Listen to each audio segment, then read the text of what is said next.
Dog Works Radio is sponsored by Alaska Dog Works. Check out their website at alaskadogworks.com. This episode of the podcast is brought to you by First Paw Coffee Company, specializing in private label premium blend coffee. If you're serious about coffee, you should check it out. First Paw Coffee's passion is high-quality, small-batch roasted coffee. They take the extra time to taste and get everything perfect before they release new blends. They aim to bring you a cup of happiness each time you pour yourself some coffee. Find out more at ak.dog/free and enter for a chance to win some First Paw Coffee prizes, a book from our collection, and tote bag. One winner will be selected at random each month. That's ak.dog/free.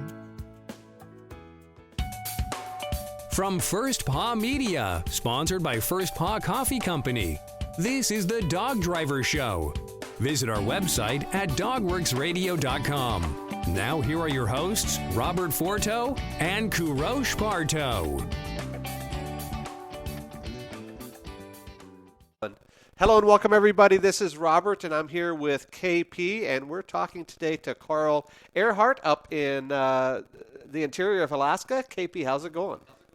Doing excellent. Weather is nice and Alaska is beautiful as usual. And today we have the chance of talking to one of my favorite mushers, actually, Alaskan mushers, Carl Erhart. This guy is been working hard. He's a trail boss at the Fairbanks Jeff Studer track, preparing a very competitive dog team for the season that we have. And I know him for many, many years, actually, and real class act guy. Carl, how are you doing? I'm doing good, KP. Thank you. Glad to be here talking to you today. Can you give us a little bit of background? Some of our listeners are not familiar with you and your family. Give us a little bit of heritage behind the Erhart mushing dynasty. Okay, yeah. Well, I'm the youngest son to the late Lester Charles Erhart and Josephine Gladys Erhart of Tanana. They had 9 boys and 2 girls, and I'm the youngest. Most of us raced. The more prominent ones you guys know is Curtis Erhart, of course, and Chucky Erhart, and John Erhart, and their family members. But, yeah, I'm the youngest. I started out racing my dad's dogs. I worked at my brother Curtis's kennel for a while.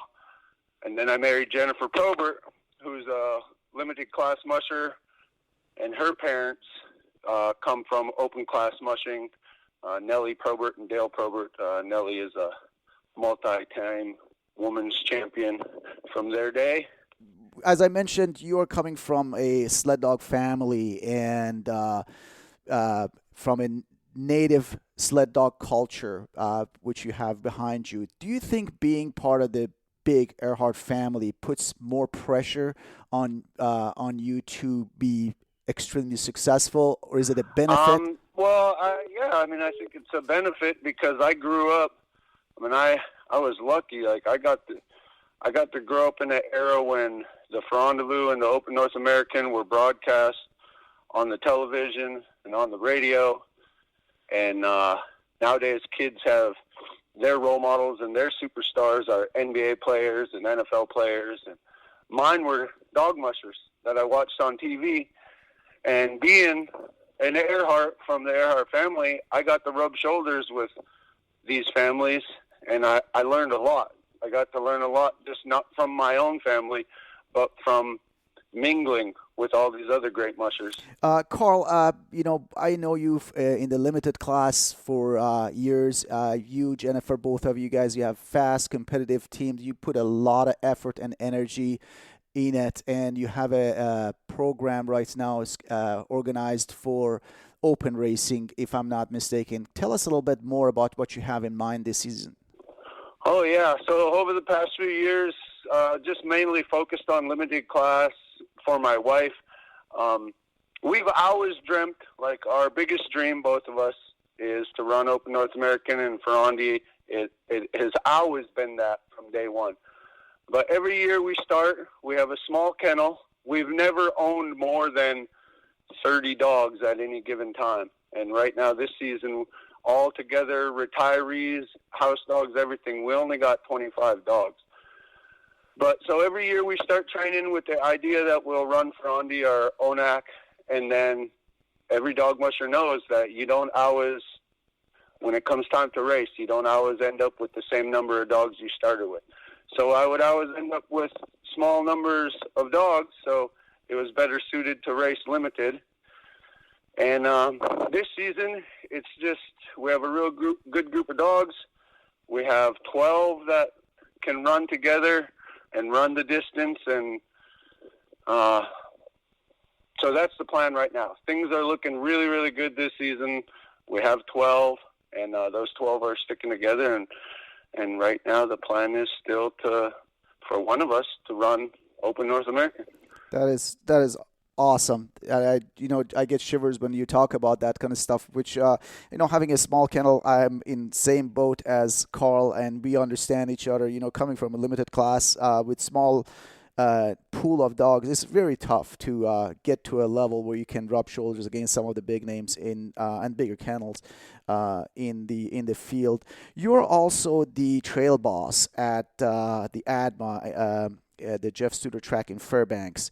How much work is that, and would it help you knowing every single nooks and cranny of that trail during the Open North American Championship? Well, I'm standing here at the Jeff Studer track right now, looking at the thermometer. It's 10 below.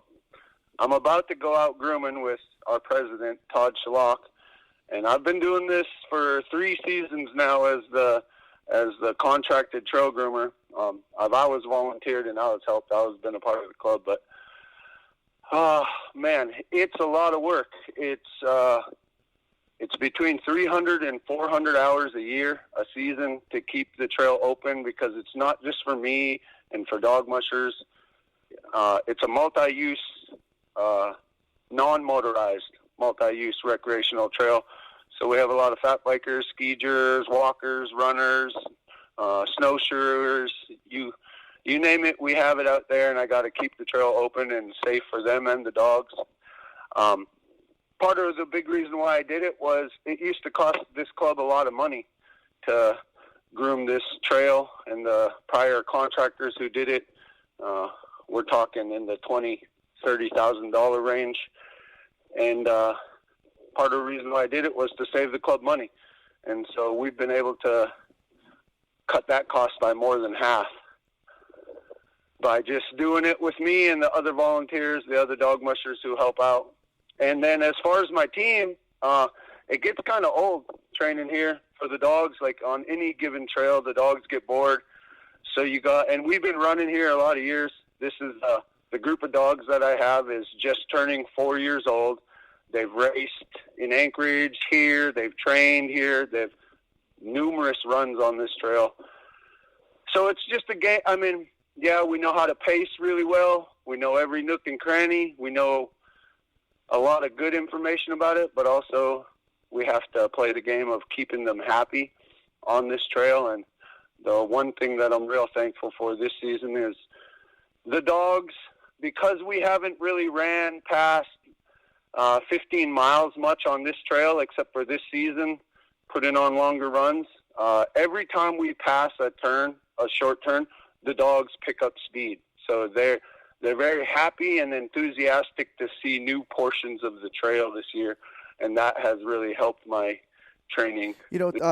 Robert, Carl, he's a humble man. He doesn't brag, and he needs to brag. I mean, what he does between his family, they have kids, they have, all the kids' sports and everything, and work. He's a firefighter, and maintain the dog track, but a class act guy. I was there in Fairbanks approximately a month ago because we had no trails here, and he heard about it. He was like, KP, come on over, I'll groom the trails, make it this and that, make it the best that it can be. And he's doing that for his competition, to tell you how cool this guy is.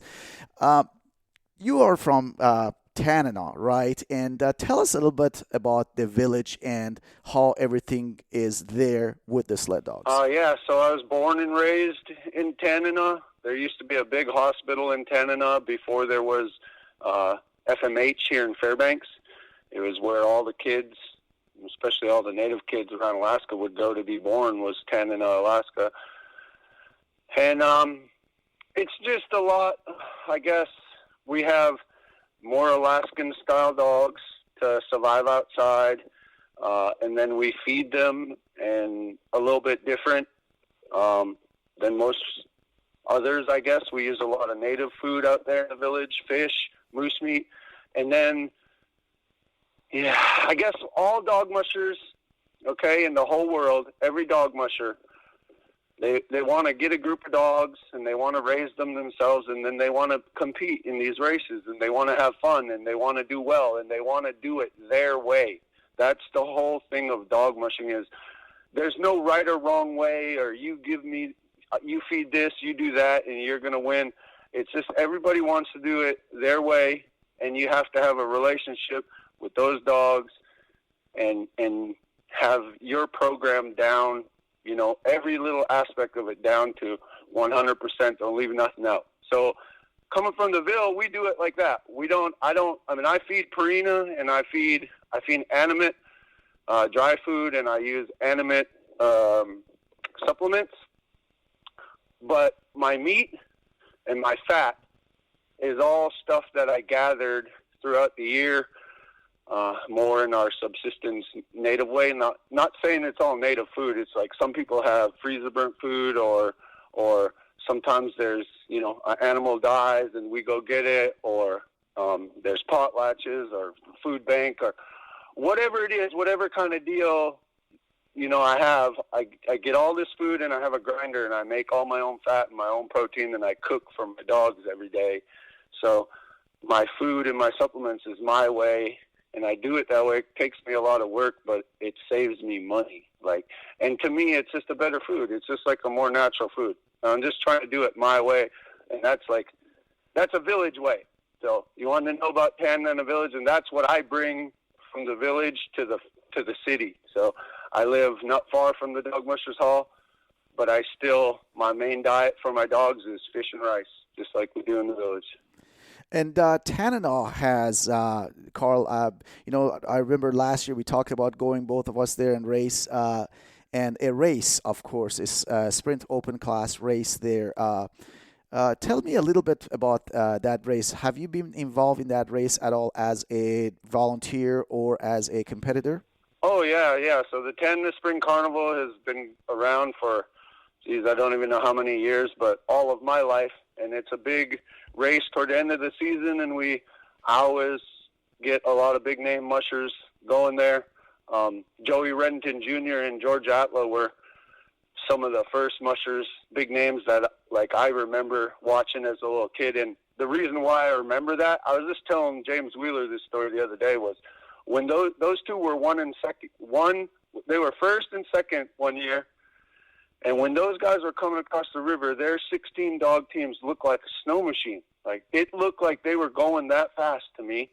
And that was what I wanted to do. I wanted to be those guys and go that fast. And so, like I said, I started racing for my dad I graduated in 95, and I started working, in my dad's kennel after the military. I started racing professionally for him in 2000. So I was on the circuit. I was in Exxon Open, Mentasta, up here in Fairbanks. That was the first year I raced the Tanana Open. I came in 5th that year. I beat George Atla that year. It was a big moment for me to beat my Uncle George. I beat my brother Curtis. I beat Greg Taylor. It was a big moment to race against these guys and to be a part of it with my dad's kennel, and I just always remember that. And those guys always come down to 10, Marvin Cochrane, and I know that we always try to talk you and your kennel partner there, Ken Cheezick, to come down and join us. But it's a real great event right on the Yukon River, 2 days, 17 miles, and then it's a week-long carnival, so they have a women's race 2 days, and my wife and I go to that. My wife has competed in the women's race 3 times. She's won it once. And then I've competed in the Open 3 times total. I take that back. I've competed in the Tanana Open 2 times. one time with my dad's dogs when I come in fifth, and then I pooled up my limited dogs with some of my dad's dogs, and I raced a few years back, and I come in fifth again. And so the plan is to go back this year, and it'll be my third time racing Tanna, and it'll be with all my dogs. And you know that I'll be gunning for that one, KP. I got that on my mind. I know you are. I know. There is actually a TV show about the Tanana community, and Jennifer actually was in that TV show, if I'm not mistaken. I saw that. I'm like, Jennifer, you're a celebrity now. You're on TV. Yeah, so you come in when they used to do their thing out there. We were on there 1 year, part of that, and then another year BBC channel came and they did a thing on our dogs, and these kids stayed with us and they traveled to Tanna and stuff. But that one only aired over there in Britain, and it was called Don't Blame the Dog. So earlier you learned about First Paw Coffee Company, and now I'm going to tell you about its Tail Wagger Blend. First Paw Coffee Company's Tail Wagger Blend is their first offering, and its name and label were crowdsourced from their Facebook fans. How cool is that? The Tail Wagger Blend is a private label premium blend that was developed just for them. It is a medium roast from Colombian beans with tastes of Brazil nuts, grapefruit, and oak. Be sure to go to ak.dog/free and enter to win a bunch of cool prizes. That's ak.dog/free. The Dog Driver Show is brought to you by Dr. Tim's Pet Food, makers of such foods as Momentum, Fusion, Glacier, and Pursuit Athletic Dog Foods. Dr. Tim's has fed 5 of the last 8 Iditarod winners and some of the fastest sprint dogs on the planet. Dr. Tim's, a food for success. Carl, this is Robert here. It's a pleasure to have you on. I've spoken to your wife, I believe, 2 times on my other show, Mushing Radio, and it's always great to speak with her and learn about you and your family. And that's where the questions are going to come from me, because I know I see you guys on Facebook. I follow both of you guys over there, and I see that you're very busy with your family in sports in particular. My question is, how do you manage to juggle all of this with being the trail boss and you know, a dad and a competitive musher? How does all of this fit into 24 hours? You know, I don't really know the answer to that. I asked myself that just yesterday, I do believe, or the day before. I looked at my wife and I was like, how do we do it? Like, how do we not die? Like, but you know, you just stay positive and then enjoy this life. Like, I've been through a lot of positive moments in my life and a lot of negative moments in my life, but this life we live here on earth is short, you know, and you got to enjoy every moment of it. And you just take your moments, good and bad, take them in stride and just keep pushing forward. Don't dwell on it and don't waste no time on it. Just keep pushing forward every day. My next question to you, Carl, is about the firefighting. Are you a wildland firefighter up there? Yes, sir. I am a Fairbanks Area Forestry Initial Attack. I'm a technician there. I'm a State of Alaska employee, and I've been there 8 seasons now. So my question, we've talked a lot about on KP's show about climate change and mushing and how, you know, sort of the weather and everything is affecting dog mushing all around the world. How do you think that these wildfires are going to sort of play out, in particular in Alaska, because it seems more and more that it's affecting more and more mushers. As you know, we've had several fires down here in the Willow area where a lot of mushers had to evacuate and some of them have lost their homes and whatnot. What is your take on it, being from the front lines of a firefighter there? Yeah, so I'm kind of in a unique position, and we actually have a lot of firefighters at Fairbanks Area Forestry that I want to say are native, that are Alaska Native like me. And being Native, we look at things like from both ways. We can look at it from a firefighter perspective and doing our job and just, you know, by the book. And then we can look at things like how we used to do it before there was this infrastructure in place, and how we used to do a lot more prescribed burns on our own. And it's a big thing. Climate change And all of that affects those decisions. So people don't want us to do prescribed burns because of climate change. And then these fuels, they get overgrown. And then we have these wildfires that we can't manage because we didn't manage it before it was manageable. You understand what I'm saying? Right. And so to me, I just think we need to look at that better. We need to do a better job to protect our community and all of our assets. We need to do a better job of maybe more prescribed burns in the future. And as far as, climate and weather change, I'm 42. I'm going to be 43. I was lucky that my mom and dad raised me on a subsistence lifestyle, meaning we went to fish camp in the summer and we fished commercial fish. That was our job. And then we trapped and ran dogs in the winter. And I got to see all kinds of weather conditions over the years. And it's not so much that things are really unusual per se right now compared to how it used to be. It's just the timing of it is different. We got the same overflow on the dog trail here as that they had 20, 30, 40 years ago. And you see pictures of these guys running their dog teams right through it like it's nothing. And then you got guys like me who are like, oh, there's a little overflow on the trail, and lose my mind. And there's Gareth Wright and all of them, and they used to just run right through this stuff. Don't even worry about it.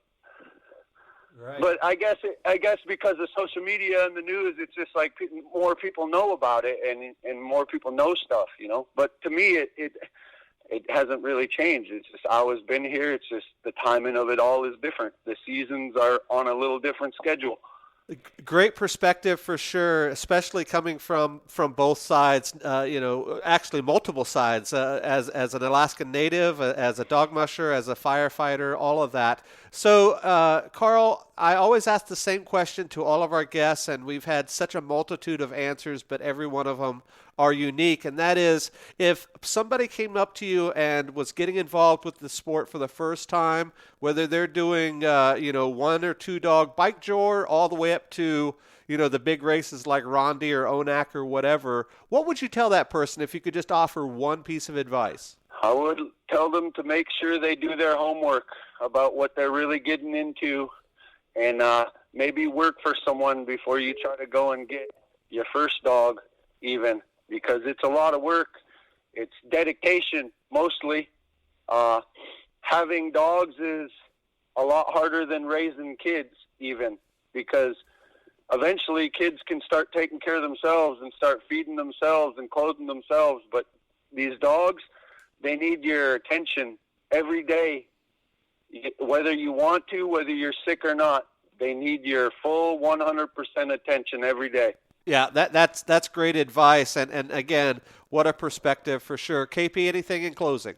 Carl, just wanted to thank you for the time you spent with us. Every time I listen to these interviews that we are doing, gets my motivation level going back up again. Like you said, it's hard work, it's cold, you have to get up in the morning, go do this and that, but then you talk to dedicated people like Carl, and you're like, you know what, that's why I'm doing this. Thank you for your time, buddy, and we will see you during the season, and good luck training for Onak and Rendezvous, and happy trails to you. Yeah, thank you, KP, and thank you, Robert. I appreciate you guys and what you do for the sport, man. Let's just all keep working together and promoting this sport that we all love. You're welcome. Thanks again for joining us. And on behalf of our guest today, Carl Erhart, this is Robert and KP signing off on the Dog Driver Show. We'll talk to you guys next time. Goodbye. This episode of the podcast is sponsored by First Paw Coffee Company. Learn more at firstpaw.coffee. From First Paw Media, this is the Dog Driver Show. We hope you enjoyed this podcast, and we invite you to subscribe in Apple Podcasts, Spotify, Stitcher, or wherever you get your podcasts. You'll find a link on the episode notes. You can tap or swipe on the episode cover art, and you can see some offers from our sponsors. You can support our show by supporting them. If you like what you have heard, we would love it if you could give us a 5-star rating and tell your friends how to subscribe too. Your hosts are Robert Forto and Kurosh Parto. Our producer is Robert Forto and created for First Paw Media.